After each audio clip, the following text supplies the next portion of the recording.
one of the hardest things was to ask for help, to be vulnerable, and to go to the right people and find the right people. You have to be your biggest advocate, and you have to find the right people that can help you with the things you really need. Health and wellness is confusing. There's a new trend every week. Everyone's got an opinion, and half the time you can't tell what's legit from what's just good marketing. And we get it. We're in it too. Welcome to Dialed In Health.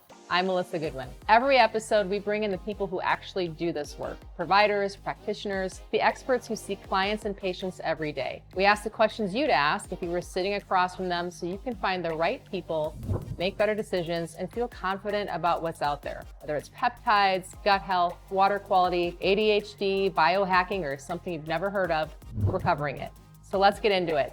Let's get dialed in. There's a moment that changes everything. The moment that someone who has spent their whole life being strong realizes they need help.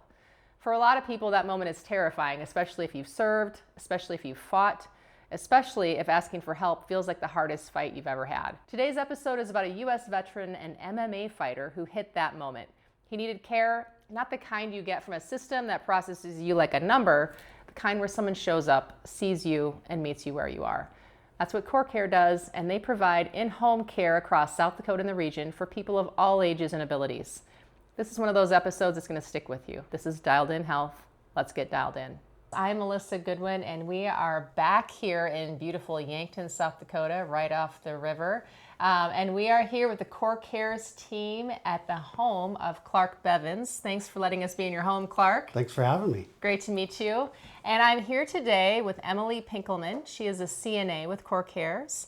And Carly King, you are the agency manager. Yes. Is that right? That's right. So Carly, tell us a little bit, just structurally, Caregivers is in Sioux Falls, Yankton, a number of communities throughout the state. Yes. Is that right? Yes, tons of communities, about 38, what's the word I'm looking? Counties, yes, Yep. 38 counties. We're in Yankton, Aberdeen, Mitchell. There's a peer office. We have an office in Gregory, Winter, Burke area, which is like pretty west. Where else? Did I say Mitchell? Yeah, we're pretty much everywhere. In any farmhouse in between, any small town, we probably have been visited there. That's amazing. Well, we're excited to hear a little bit more about Clark and your story and how you have come into the care of Caregivers. So maybe if you just want to tell us, you've got a pretty fascinating background. So I'm excited to hear and share with our audience here today a little bit about you and how you came to Yankton, South Dakota. Wonderful, thank you. My name is Clark Bevens. I'm 51 years old. I served in the Marine Corps from 1993 to 2001. And then after the Marine Corps, I ran some various businesses. I was also a professional fighter. Had a 15-year career of fighting. Had 24 professional fights. I was also a jiu-jitsu practitioner. I won a couple world titles in the no-gi jiu-jitsu class. And through the Marine Corps and through, just my choice of life, which was very aggressive and put my body through a lot, I never really took care of myself. And as a Marine, you don't want to ask for help. You don't want to seem like you're weak or you're vulnerable. So you learn to just ignore those injuries and continue on with your day-to-day living the best you can. Yeah. And finally, when COVID hit, I was 45 at the time, and I was in charge of a large organization on the East Coast. We had 1,205 employees. It was a health club organization. We had 40,000 members. And my last instructions for the company were to shut it all down, and I decided, I'm done. And I decided at that point I was going to retire. Didn't know how yet, but went to Montana. And in the last 5 years, since I retired, I've had about 22 surgeries. Oh my gosh. Almost all orthopedic surgeries. And through that, one of the hardest things was to ask for help, to be vulnerable, and to go to the right people and find the right people. You have to be your biggest advocate. And you have to find the right people that can help you with the things you really need. And having somebody in your house and having someone like Emily, who's wonderful, and having her in your house is such a personal thing. You know, I mean, she's helping me live. You know, she sees my dirty laundry. She sees me when I can't get up in the morning because the pain is so bad, or after I've had a night terror. She sees everything I go through. And for her to have the empathy to come in and just, it's no big deal. Let's just go at it. You know, what do we got to get done today? She helps me with my physical therapy. And, you know, it fluctuates depending on what I need or don't need. Sometimes I need a lot of care. Sometimes, like I said, it's hard to get out of bed in the morning. And whatever I need, Emily's there for to help me. Help me get in the shower when I need it. And with the procedure I have coming up, I may be in a wheelchair for a short period of time. And I know I can go to Core Cares and the team over there at Core Cares, you know, Carly and Emily, they rock. And if we had more folks like them in society today, maybe we wouldn't have all the issues we have in society, because they tend to lead with empathy and gratitude, and you know, they seem to genuinely be interested in making a difference in their community. So it's been hard to ask for help. Yeah. I encourage anybody out there that if you're wondering if you should get help, the answer is absolutely yes. It takes a real warrior to ask for help, whether you're a male or a female. So don't think you're weak by asking for help. It's just the opposite. That shows your strength and your fortitude and your mental toughness. So please ask for help. What gave you the courage to be able to, you know, I think you're right. A lot of, especially veterans, might feel shame and saying like, I can't handle this anymore, you know, or like you said, just being able to say like, my house is not where I'd like it to be, but I just need someone to come in and help me out. What do you think gave you the courage to do that and take those steps? So for me, it was the pain. Yeah. You know, I have never taken any, anything more than Tylenol up until 6 years ago. And I had several injuries that I never let heal or address. I didn't address them properly. And that's part of being a Marine. That's how you're bred. That's how you're taught as a Marine. And the biggest thing for me was when I couldn't enjoy the things that I always enjoy, like fishing. You know, fishing is my number one hobby, and I would go out there and I would try to go fishing, and I would get these pains in my neck and my shoulder, like all over my body, and I just would come home and I would hurt. And I'd be like, this is not enjoyable. And hunting was the same way, and all outdoor activities. I'm a very active person. At least I was. We'll see how things shake out now. I'll be active somehow. But it was certainly the pain drove me to do that. And seeing myself not acting like myself. Fishing is hurting. Hunting is hurting. I won't do my chores because it just hurts too bad. And that could be something as little as washing the dishes and all that repetitive motion of folding your laundry. Stuff like that I would just quit doing. And that's not me. Yeah. What brought you to South Dakota? Yeah, a very interesting story.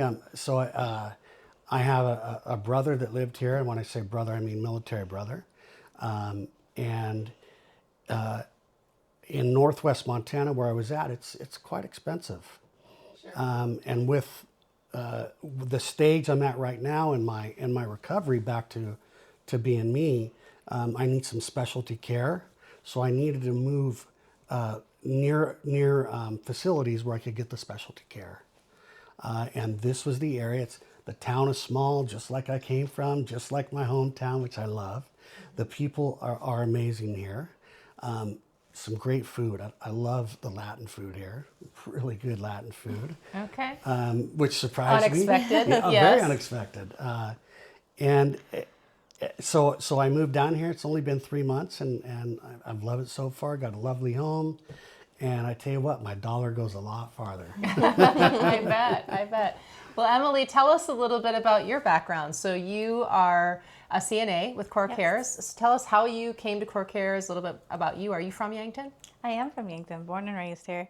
I guess I kind of fell into CNA work kind of by accident, to be honest. Before that, I was working at a bank, and I just learned that a stuffy environment where you're behind a computer all day is just not for me. I am at my healthiest and my best when I'm up and about, taking care of other people, when my day can change day by day. So honestly, home care has been, come to find out, the perfect niche for me, because every day is not the same. I go into different homes, and there's always different things that need to be done, different needs that need to be met, and it's perfect because there's never a dull moment, never a boring day. Quick break. This episode is brought to you by Vitality Growth Labs. If you're a health or wellness practice and you're wondering why your phone isn't ringing the way it should be, Vitality Growth Labs builds the systems to fix that. Get found, build trust, fill your calendar. AI authority stacking, videos that connect with your clients, real tools, strategy, and execution that results in real revenue. Visit vitalitygrowthlabs.com or check the provider directory at vitalitygrowthlabs.com/the directory to find a trusted wellness provider near you. All right, back to the show. So, Clark, when you decided to hire Core Cares and you met Emily, and Emily, you met Clark, what was that interaction like? How did you guys kind of get to know each other and determine what needed to happen and how to interact? Wow, we just talked for the first 45 minutes. Showed her around and said, here's the things I need help with. I literally had a list of things that are really hard for me to do and that I need to have done. And she was just open to it. She goes, "Oh, I love lists." I was like, "Thank goodness." But to start off, we chatted, and she told me her story, and I told her mine, and we like lists. Yeah, that sounds good. Emily, what about you? What was that like? I mean, I'm sure you have, you've got a few people that you work with. So how do you get to know them? How does that relationship develop? Well, when you're in someone's home, you can pretty much look around and get an idea of a feel for who they are, what they're into, things like that. So, of course, my first walking in, seeing pictures of him with his fist up, if I'm like, okay, so tell me about this. I had lots of questions based off the pictures in the home. So it was, I feel like I'm a people person. It's really easy for me to just kind of get into a groove and feel out a person's personality. Probably due to a lot of my customer service experience throughout my life. But it's an honor to be allowed into people's home, and I don't take that for granted. So yeah, and Carly, I'm curious, when you hire, how do you hire for that? That's got to be something that's not really on a resume.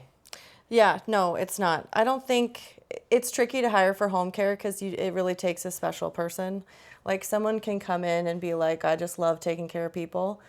But then you kind of know, maybe that's not the case.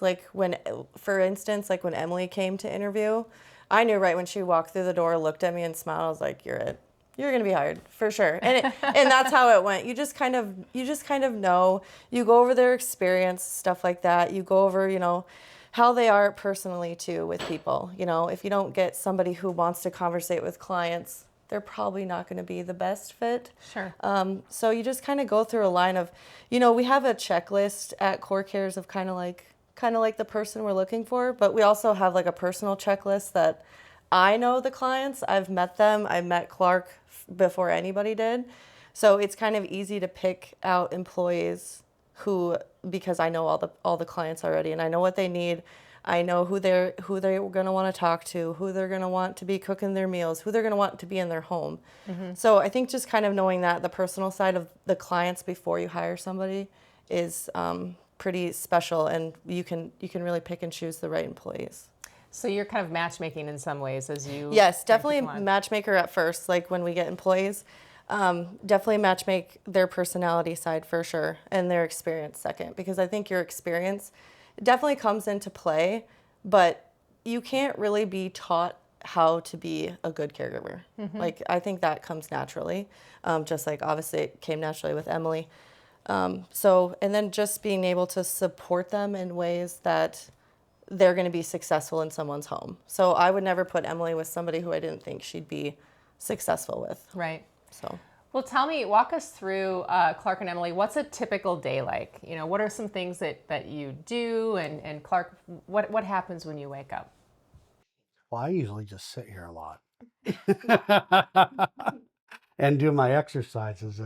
Emily, you want to kind of go through what you do on some days? Yeah, so when I walk in, he's really good about having a list of things that he would like done. And usually I have some spare time, so I'll spot things that also need to be done and I'll do that as well. But I do a lot of meal prepping for Clark. Definitely help him, uh, well, motivate him to get going on some days. um, uh, and get his physical therapy in every day. Uh, I usually have to keep his dog busy while he's trying to do his exercises.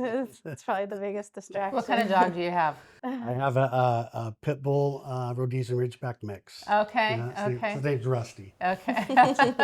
He's pretty special. Yeah.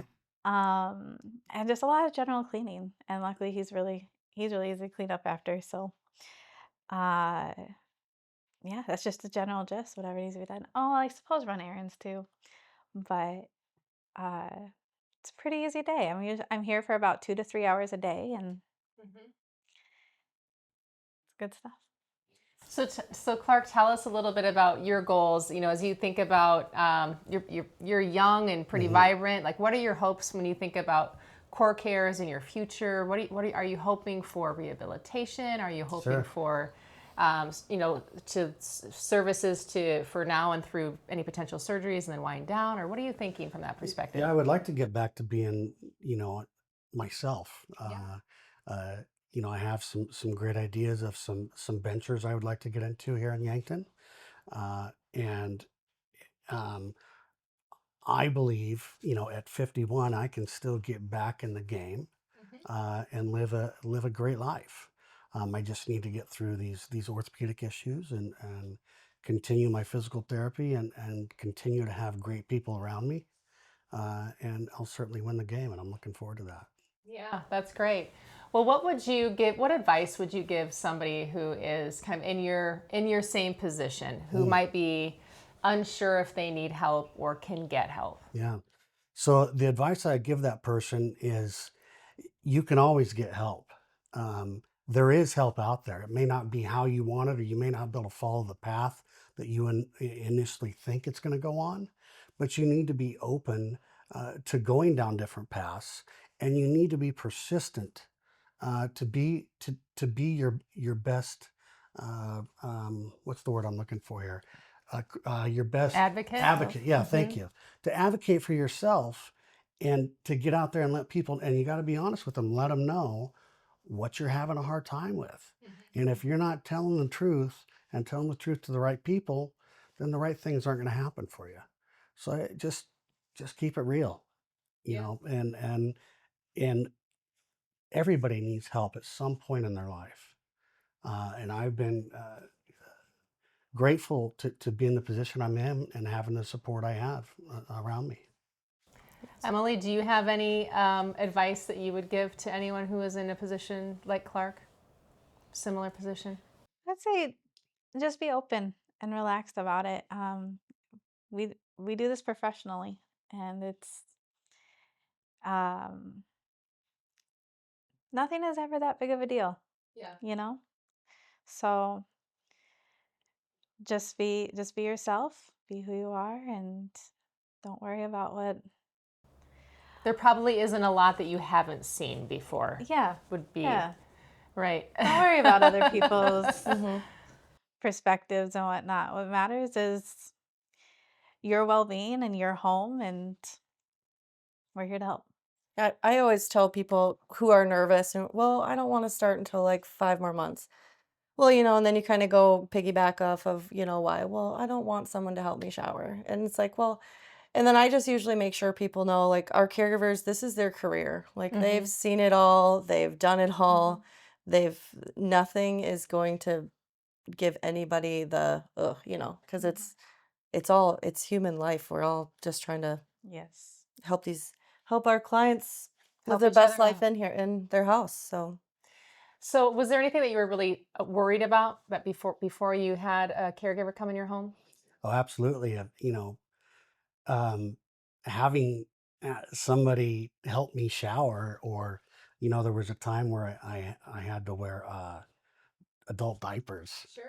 and like sharing that with someone in my house now that has got to help me bathe myself and do these basic tasks, um, really makes you're embarrassed at first. And then when the caregiver starts just doing their thing, you're like, wow, this really isn't that big of a deal. But it was just being embarrassed that, I'm supposed to be this big tough guy and I'm walking around in a diaper, or I need help getting in the shower, or I can't get up off the toilet, or, Yeah. and all those things have happened. Uh, so that was the biggest thing, is just my own pride. Yeah. Well, I'm so glad that you did make the call, or that you did get the help that you Thank you, need me and too. deserve, Thank you. frankly. I have a question for one last piece of advice. It's fishing advice. Have you been out Fishing. here in the river? What's the best spots? Can you share? I can't tell you that. Secret. That is I've been sworn to secrecy, but I Okay. tell you, the paddle fishing here is real. Okay. And I'm very excited to get involved in that once I get back on my feet. Will that be one of your ventures, is figuring out some paddle fishing excursions and maybe bringing some people on board?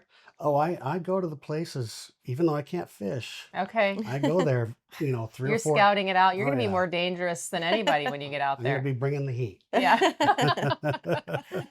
Great news. Well, thank you so much again for letting us in your home and for sharing your story. I know it will help a lot of people who are watching this and maybe not sure, or maybe, like you said, maybe need to muster up the courage to ask for some help. So I really appreciate you sharing that story today. Absolutely. I'd like to say thank you to the team at Core Cares, and everything you've done for me to make my life a bit easier.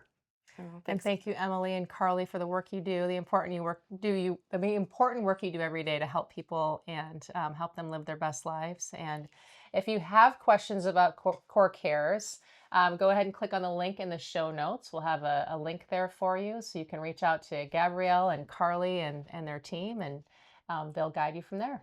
Thank you so much. Thank you. Hey, that's our show. If someone came to mind while you were listening to this, if you thought, hey, my sister needs to hear this, or I should send this to my mom, or my buddy would get a lot out of this, please share it with them. Just hit the share button and send it their way. You never know what one conversation, one episode, or one piece of information can do for someone who's been looking for answers. And if you haven't subscribed yet, please do it now. It takes 2 seconds, it's free, and it means you won't miss an episode. We've got incredible stuff coming up, and I don't want you to miss any of it. And if you're a health or wellness provider and you want to be on the show, we'd love to hear from you. There's a link in the show notes to get in touch. We're always looking for people doing interesting work who want to share what they know. And one last thing, I get asked all the time about the products and brands I actually use. So I put together a list of sponsors and favorite products that have worked for me and my family. If you're curious, that link is in the show notes too. Thank you for being here. And I really mean that. I'm Melissa Goodwin. The line is open. See you next time.